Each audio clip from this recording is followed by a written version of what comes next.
धार में त्रिपुरा में लखन नामक युवक फांसी के फंदे पर झूलता मिला था।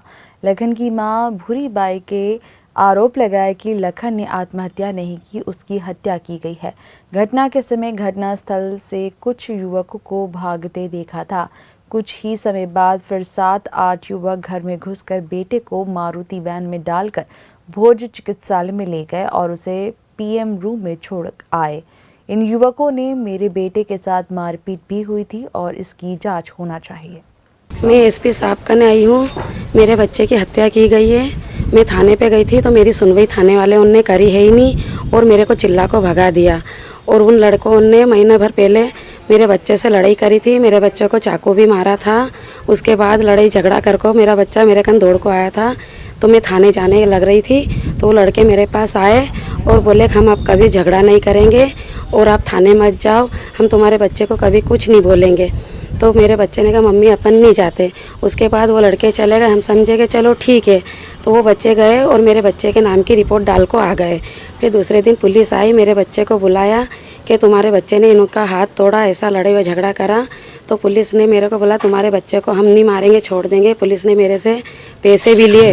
दिनेश परमार ने मेरे से 6,000 रुपये लिए, तुम्हारे बच्चे को हम कुछ भी नहीं कहेंगे कर को। उसके बाद फिर उन्होंने 151 धारा कुछ धारा लगा दी मेरे बच्चे पे और कह दिया आप तुम्हारे बच्चे को जाओ कोर्ट जाओ और छोड़ा को लाओ। तो फिर मैं कोर्ट गई और मेरे बच्चे को जमानत करवाई और मैं उसको घर ले को और उनके लड़के की भी मेरे बच्चे के साथ एक लड़के की जमानत हुई। उसके बाद मेरे बच्चा बहुत खुश रहने लगा था, बहुत अच्छा रहने लगा था। मेरे बच्चे की सगाई भी होने वाली थी।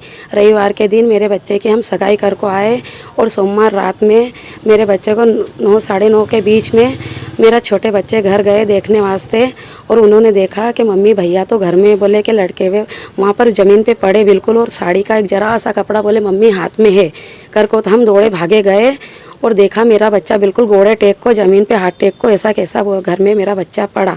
और मेरे बच्चे ने कहा मम्मी यहाँ से 3 जने भाग को गए, रोहित और भैयू और सत्तू, ये 3 जने भाग को गए। मैं जैसे घबरा गई मेरे बच्चे को उठा को चिल्लाने लगी, वैसे ही 8-10 लड़के मेरे घर में आए। यज्ञ से 8-10 लड़के को लेको आया और उसकी वैन में मेरे बच्चे को लेको चला गया। मैंने कहा मेरे बच्चे को कहाँ ले जा रहे हैं? तो बोले आप चिंता मत करो, हम मित्तल लेको जा रहे। मैं दौड़ी दौड़ी पाँव मित्तल पहुँची। जब तक मेरे बच्चे को मित्तल से नीचे लाए मैंने कहा मेरा बच्चा ठीक है। तो यज्ञेश बोलने लगा आपका बच्चा ठीक है, हम इंदौर लेको जा रहे कर को। मैं घर वापस आ गई। घर आ गई, उसकी सुबह हुई।